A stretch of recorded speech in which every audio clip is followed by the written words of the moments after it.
Hello, everyone. Welcome to the first speaker of our summit. I want to introduce Dr. Clement Lee. Hi.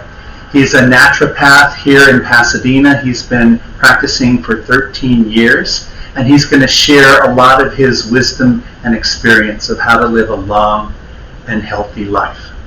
Thank you for giving us your time, Dr. Lee. Thank you very much for inviting me here. So let's start with, tell people what exactly is a naturopath and what are some of the things overall generally that you do in practice? Well, a naturopathic doctor is kind of like your family doctor. We focus on a lot of the diagnostic tests like your regular doctor would do, so blood tests, urine, stool, but we take it a little deeper where we integrate natural medicine alongside of the traditional Western medicine tools available. So we actually can give patients a whole different side of medicine that you don't normally get from your regular doctors. Right, so whereas a medical doctor would prescribe medications, you use... We would use more nutrition, lifestyle, herbs, supplements, right, on top of prescriptions. But you can needed, also... yes, just in case it's needed, but usually we like to treat from a more holistic standpoint. Right, but you have that flexibility that when you need it. That seems very convenient. Of course, yes.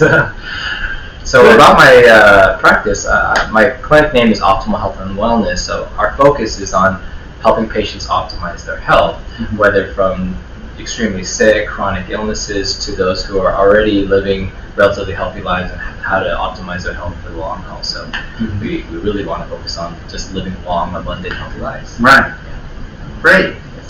So go ahead and tell us a little bit about, why don't we start with diet? Sure. Okay. I'm sure there's some information about diet that you can give people to help them understand this. Of course. So I guess the simplest way to talk about diet is whatever goes in your body, you want to make sure that it's as healthy as possible. The thing is, there's many definitions of what's healthy out there. But the simplest things you can look for are more of the unprocessed, organic, naturally sourced foods. You know, if they're already been processed, they've added other chemicals, preservatives, sometimes there's heavy metals, chemicals, things that don't really belong in our bodies. So the simplest point is just looking at clean, healthy food to begin with. There's different variations and types of meals that people can optimize with. Some are plant-based, some are meat-based, some are a mix of both. But that's more individualized for the patient. So we can help analyze that. But in general, you just want to look for clean, healthy foods to begin with. Right. Have you found that people can be healthy on a plant-based diet and on just a meat-based diet? Both sides, yeah. So there's people that optimize with the plant-based diet. Some people optimize with a completely meat-based diet, a carnivore diet, for example. Right. So it's just we got to find what works for each individual and give them what they need to support their nutrition needs. Yeah, because a lot of times, vegetarians will say, "Oh, you can't eat meat." Right. Meat eaters say, "There's nothing wrong with meat." So it's nice to know that in your experience, both of them, if you're really focusing on natural sources food, that you can be really healthy that way. Correct. Yeah, one universal aspect that everybody, whether you eat meat or vegetables, should follow is some type of fasting program as well. So your body is designed to be able to not eat for a while, and that's one thing that everybody should be able to do to optimize their longevity as well. Oh, fasting. Yeah, that's become really popular now, especially this intermittent fasting. Tell me a little bit more about that. Sure. So intermittent fasting is just a daily schedule of eating where you're actually not eating, for example, but the timing wise is from when you eat dinner till the next day should be a minimum of 12 hours up to 14, 16, 18 hours, even 23 hours of time away from food. So this restricted timing allows your body to be able to process all the existing proteins, fats, carbohydrates that are left over from the day before, and that allows you to actually rest and be able to digest everything away. But the way we normally been eating is we eat so often, sometimes we really late and eat our breakfast, and then our body doesn't get a chance to break everything down, and that just leads to kind of your body gumming up with all the leftover fuel from the day before, which then leads to abundance that you start storing away in terms of fat or other things. Right. So definitely you're giving your digestion a rest. Are there other benefits like to blood sugar and metabolism? Right. So the simplest things, your blood sugar gets more balanced when you don't eat all the time, as well as some of your cholesterol levels do go down because you're not ingesting it all the time. But more of the advanced benefits is your body is able to break down all the old damaged cells over time. Yeah. So when we get older, our cells actually hang around, and they're known as senescent cells, or we can call them zombie cells. They just sit around and just look pretty, but they're not really pretty. They don't do anything for us, but they actually promote inflammation. And if you just let them be, you're just going to start accumulating all those cellular signals. That can't be so. Not really, yeah. So then if you accumulate those as you age. Right. And then the easiest way to clear them up is to not eat for a while, so your body can actually burn it all off and use up all those old cells for parts. Mm-hmm.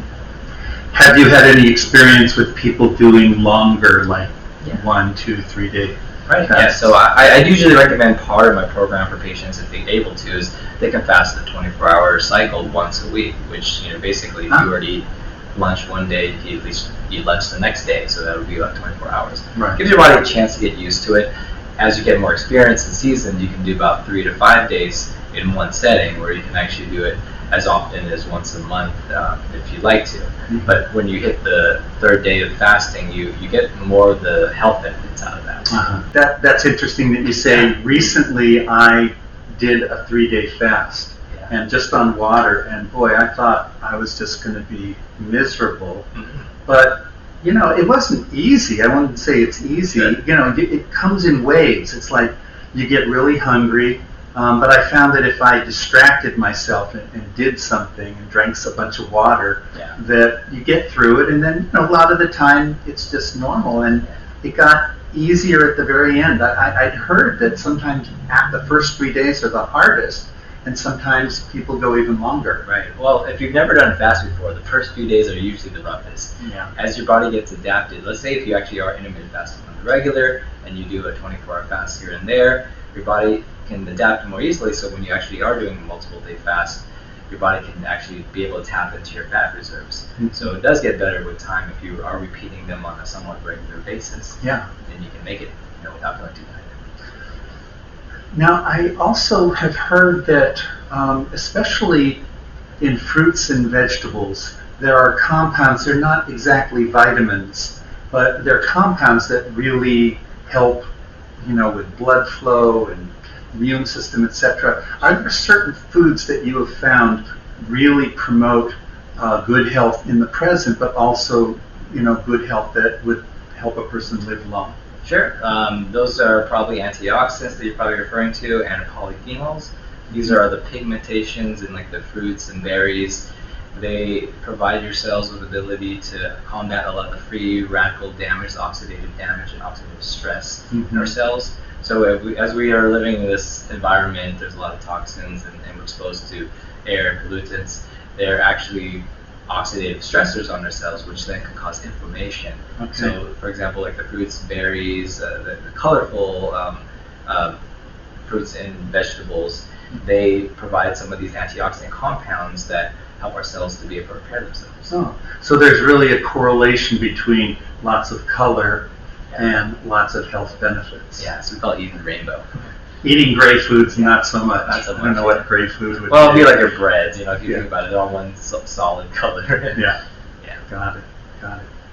All right, so tell me a little bit more about people. I've heard that people who live longer often get the same chronic diseases. They just get them a lot later in life. So anything you can do to kind of push those back is one way for someone to live long and not, the whole point is if you're living long and, the quality of your life is gone, who needs that? Yeah. So what are some of the ways that you approach different situations, different conditions that many people might have, and the kind of nutritional supplements and herbs and things like that would benefit them? Sure. Okay, let's start with the most common chronic illnesses that people will deal with would be some type of blood sugar related issue like diabetes or prediabetes that can manifest itself into cardiovascular diseases and to lead to a lot of the aging illnesses we call, like, you know, your memory loss, dementia, Alzheimer's, but also strokes and heart attacks. So the common thread, I would say, is managing a person's blood sugar. Okay. So that goes back to actually the fasting we talked about. One way of managing your blood sugar and minimizing the amount of, you know, sugar that's floating around is to fast periodically.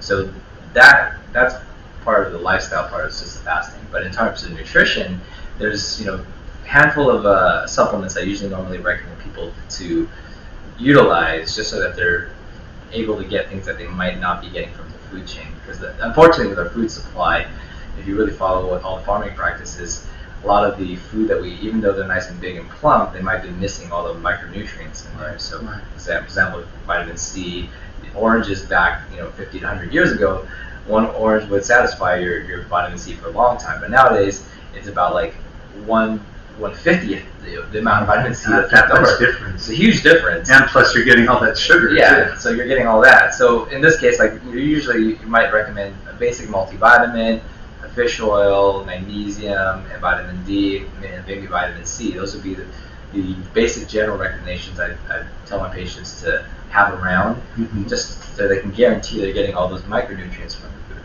Right. Just think of them like parts for your engine. If your engine runs, you know, smoothly and has all the parts that it needs, it can keep running for a while. If you are missing those pieces, eventually the engine's going to break down at some point, and you might not be able to replenish it from just eating healthy organic foods. So that's where an area that we can actually test patients for to find out nutritional deficiencies. But if not, if you don't test for it, just those are general nutrients that can help maintain your body's function for the long haul. Right. Okay, so you know, something I thought of that when we were talking about fasting, I hate to jump around, is some people are hypoglycemic, and I would think not eating for a while, you know, would that make their situation worse? Sure.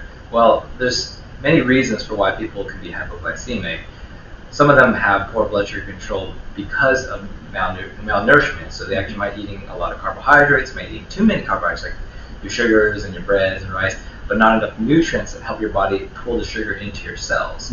So a lot of times, before we recommend people to go on and do a longer term fast, we make sure we optimize their nutritional levels. So I give them the B vitamins, magnesium, chromium, other things that help regulate their blood sugar, so that when they're not eating, the blood sugar doesn't drop. And then when they eat later, it doesn't spike back up, because it's really the yo-yoing of the blood sugar that causes the issues with diabetes or other issues related to not being able to control the sugar. Right.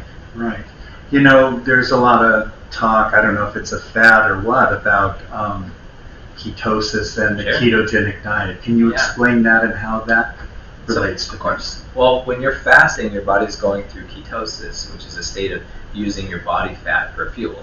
So if you're not blood sugar. Not blood sugar. Yeah. So when you're in ketosis, your body's using ketones as a primary fuel source instead of the glucose that's in your body. So if you're not eating for a while and your body's adapted, it's pretty easy, straight shot. You won't go hypoglycemic because your body can tap into your fat reserves. Not everybody can do that immediately. So if you're switching to more of a ketogenic type of diet, it allows your body to adapt into being able to use your fat reserves more efficiently over time. And I've used the ketogenic diet probably 5-10 years ago when it was first a fad, and some people do well with it. Some people can't handle that much fat. So it's not for everybody, but there's a generalized idea with that is just to minimize your sugar and carbohydrate intake while moderating your protein intake and just getting enough fats so that your body can use the fats for the ketones rather than having to use the glucose from your carbohydrates for fuel, and eventually your body actually adapts over. So there are benefits to it. Some people actually lose a pretty decent amount of weight. How can they lose weight if they're eating all that fat? Well, the fat that you eat doesn't actually turn into the fat that you have. When you eat a lot of sugar, unfortunately, that does turn into fat. Oh, the sugar turns into fat. So sugar makes you fat, not fat. Exactly, yeah. So we've been told a little bit of a lie over the years. Oh, boy. Yeah. So the ketogenic diet gives your body a chance to utilize fat that you actually have stored away, as long as your body's in that fat burning mode. Right. So not everybody follows it to the T, and not everybody loses weight. So there's other reasons where we might want to address, but it does work for a decent amount of population. Yeah. Dr. Lee, are there any blood tests that you routinely run to determine if there's aspects of a person's health that would keep them from living a long and healthy life? Sure. We normally do pretty comprehensive blood testing, so we can check anywhere from your blood sugar to your thyroid markers, your hormone markers, nutritional markers, and cholesterol markers. So it's more detailed than probably your normal physical, but there's a couple of key markers that I like to look at that help us with optimizing your longevity. One of them is something called A1C, which is the average blood sugar levels in your body for about 3 months. So it's actually a pretty good indicator of how well your body is actually handling the sugar controls. Because the sugar, if it's elevated for a long period of time, actually is associated with a lot of the diseases of aging. So if we can minimize the sugar levels, then you're going to lower your risk for a lot of other diseases that can come about afterwards. Okay. For example, like your cognitive issues like Alzheimer's, memory loss, and then strokes, and even those are related. Yeah, they're all related. Yeah. So basically, the sugar that's in your body over time will start to irritate and inflame your arteries, and that could lead to clogged arteries, but also poor blood flow to the brain or extremities. So your body starts to break down with too much sugar, unfortunately. Oh, I see. So we want to make sure that is as low as we can get it. And it's better to do without medications. And that A1C test is a good indication Yeah. of where you're at. Right. And most people are already doing it with their regular doctors. Is maybe the way of analyzing it or the numbers that they give for optimal levels might not be what you really should be at. You can pass by with slightly higher numbers with a regular doctor or put you in a pre-diabetic thing, but it doesn't let you know truly your long-term risk if you don't leave it addressed. What numbers are you starting to get concerned with? Well, the cutoff usually about 5.7 and above is when you start getting into the pre-diabetic range. Right. And that's just a time then you should start doing something about it. You don't want to let it hover about that long, because left on its own, eventually it could turn into diabetes, at a higher level. Right. But it's just, if it's below that, that's more where you get the optimized levels. That's what you want to shoot for. Right. So we want to aim for personally like around 5.3 or 5.4 if you can, or sometimes even lower if you're able to. Mm-hmm. Are there any other blood markers that you think really can predict success of living long? Sure. Well, there's two other markers. One of them is uric acid. So we think about uric acid as the marker for gout. Well, also it's an indicator for how well your liver is actually processing a lot of the things that we're dealing with. Mm-hmm. So an elevated uric acid marker is a sign of inflammatory things that are going on in your body, and your body can't keep up with probably a lot of the breakdown of the unwanted toxins that are in the environment. Mm-hmm. So basically your body will start getting kind of gummed up, so to speak. So if you are dealing with elevated uric acid, there's things that we can focus on to optimize the liver function so that it can be able to break things down. Mm-hmm. So there's that one. And the other one is ferritin. So ferritin. Yeah, ferritin. So ferritin is not commonly tested for unless you're anemic, but that's usually an indicator of the iron stores that are in your liver.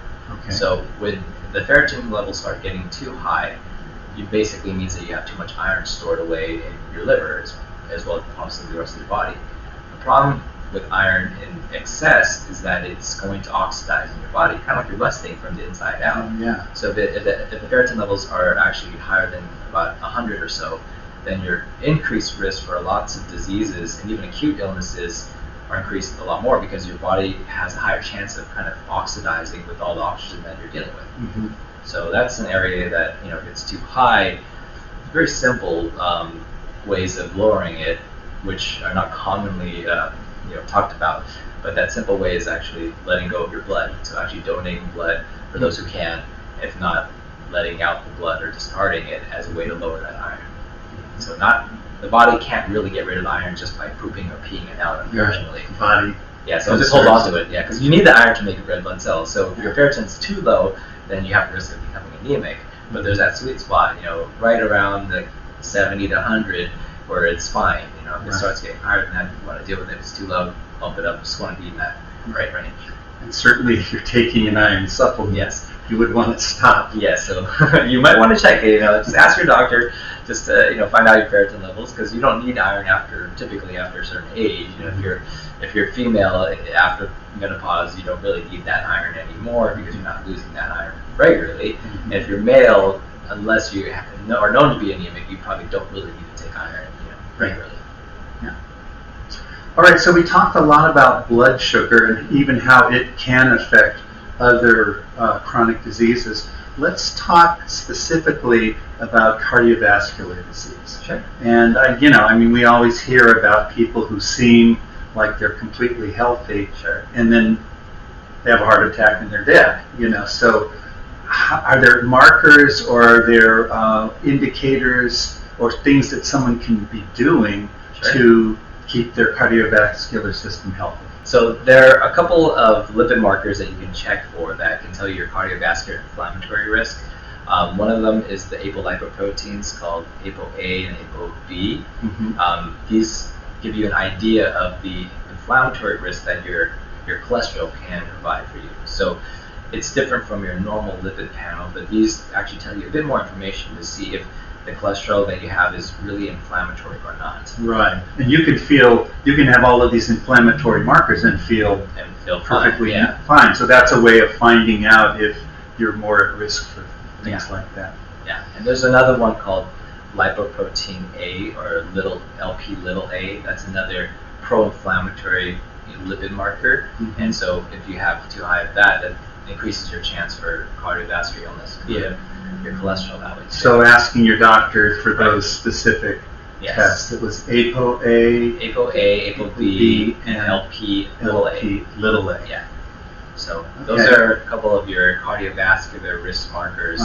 But really, for me, like cardiovascular risk markers also begin with blood sugar control. So back to blood sugar. Yeah. So just as a general, I think you mentioned it earlier about basic nutrients. Fish oil is something that you can be taking, correct? Yeah. So fish oil is basically the essential fatty acids that your body needs that you might not be getting from your food. So if you're not eating enough fish, or you don't eat a lot of nuts and seeds, where you can also get omega-3s from, then your body's going to be missing the fats that are required to make like your hormones, your brain, your skin, your eyes, all those fat components. They'll be missing. So if you take enough fish oil, it actually has been shown to lower cholesterol levels just by having good oils. So it seems like fish oil it works on a lot of things. Yeah, it works on a lot of things. It works on the heart. It works on. Doesn't it work on inflammation? It works on inflammation. So and even like mental brain health as well. Yeah. So your body uses the oils as building blocks for anti-inflammatory compounds. So that fishy taste is worth it. It's worth it. I mean, the other thing we talked about is the quality of the fish oils too. So if you have a good quality fish oil, it shouldn't really be that fishy. Right. But it sounds like everyone would benefit from taking fish oil. They should. That's kind of a basic. Yeah. That's why it's in my general recommendations. Right. Used to have milk would have just this listing of like 400 or something units of vitamin D. Right. And it was just for bones and stuff. I've heard that recently, the last 10 or 20 years, there's a whole expansion of what vitamin D can be good for. Can you talk about that a little bit? So we think about vitamin D for bones, which it does help a lot with the bone health, but also there's receptors for vitamin D in almost every organ of the body. So it actually helps you with your hormones, your immune system, and everything in between. So the thing is, normally we get sunlight into our body and then it helps produce vitamin D. Well, during the winter months, since we don't usually get enough sunlight, or the production of vitamin D is less, we kind of go into hibernation mode. So by having enough vitamin D, it kind of gets your body slightly out of that hibernation mode, as if you're not in that winter timing. People don't seem to spend as much time outdoors, and then they always put. Does vitamin D happen when you put sunscreen on? Not much at all. Okay. Yeah, because you're blocking the UV light, which you need like at least 10-15 minutes of unprotected sunlight every day in order to maximize your vitamin D output. So you're saying maybe people let the sun on their body and then put some sunscreen on. Right. Yeah, and I heard that you really can't get enough vitamin D from food. Is that correct? Unfortunately, there's not that many foods that have enough vitamin D in there. few that we can think about would be like the fortified ones in like your eggs, your milk, and then maybe some mushrooms, and nobody really eats, but like organ meats, those were normally where you would have a lot of concentration vitamin D. Right. But nowadays, rather a little take a pill and eat some organ meat. Exactly. Not for everybody here. Yeah. Another supplement you hear a lot about is probiotics and the environment within the large intestine. Can you talk a little bit about that? Well, another focus of what we deal with in my practice is gut health, because that can be actually the source of a lot of chronic illnesses, whether it's from just normal indigestion to heartburn or to autoimmune diseases, even certain cancers and cardiovascular disease. Everything begins in the gut, mainly because the access to the internal body is usually from the gut. So if you have a nice healthy internal environment in the gut, then there's likely to be things leaking on into your body. So having a good defense of the right type of bacteria, for example, when taking probiotics, can be very helpful to just give you a nice defense there. And a lot of the nutrients that you intake, they can be processed by having good bacteria, and actually some of the bacteria themselves can make you some good vitamins too. So there's a lot that goes around with having good bacteria, and also same thing along the same lines. You don't want to have any bad bacteria or parasites or other things as well too. Right. And the good bacteria kind of keep things at bay. Sometimes if you have more of a serious illness, you might need to take things that eradicate them. For example, antibiotics or anti-parasites in medicines or herbs, or etc. But general for the average population, having a good bacteria population with probiotics can be a great place to start with. Good. So that covers pretty good cardiovascular and blood sugar. What about the big C? The big C. So we mean cancer. Yeah, of course. Well, that with cancer, it's a multi-dimensional disease. It doesn't happen with just one thing. Sometimes it is, but it's usually there's different metabolic things that can lead up to that. So the common denominator that most people deal with is managing their blood sugar. Because unfortunately, cancer cells, they also can feed off sugar. They love sugar. So if you're minimizing the sugar intake, you're already one step ahead of it. So they like junk food. They like junk food too. They probably like it more than we do. But if you can minimize that, you can lower your risk, by quite a bit. And there's some studies that show like cancer patients, they have a higher incidence of developing these cancers if they're diabetic or pre-diabetic. So that's something just to think about. You can manage that part of your diet. And I imagine goes back to everything else you've been doing. Everything else we want to focus on the gut, eating whole foods, less toxicity, from the environment, because those are also potentially known triggers like pesticides, herbicides, heavy metals. They can also be things that damage the DNA that can lead to cancer development too. Right. So we want to minimize the stuff coming in. I have a question about, you hear so much about like the good genes and the bad genes, and and they have all of these companies where you spend a whole bunch of money. How important do you think that is? Well, if you do certain testings that can let you know if you have kind of say bad genes, it's still not the end of the world, because the genes are influenced by your environment still. So even if you have the worst genes in the world, you just might need to try harder to modify your environment and also potentially the nutrition that you need.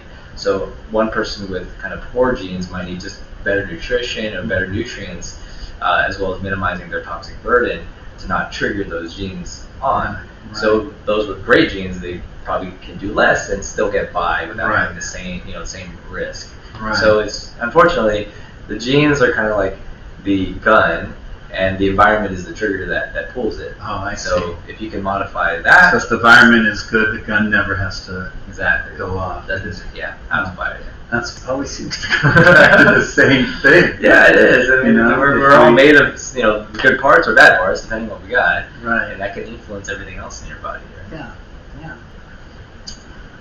You mentioned it earlier that there were certain things that lowered your risk of having senility and Alzheimer's disease. Can you talk a little bit more about that? Because honestly, that's such a concern for so many people. Right. Well, a big part of it is just optimizing your environment or your environmental exposures, if you can. Some people we've lived long enough where we've been exposed to a lot of things, but we don't see those effects until later in life. And for us, we actually can do testing to look at heavy metal exposure, chemicals, and even mold toxins in the body.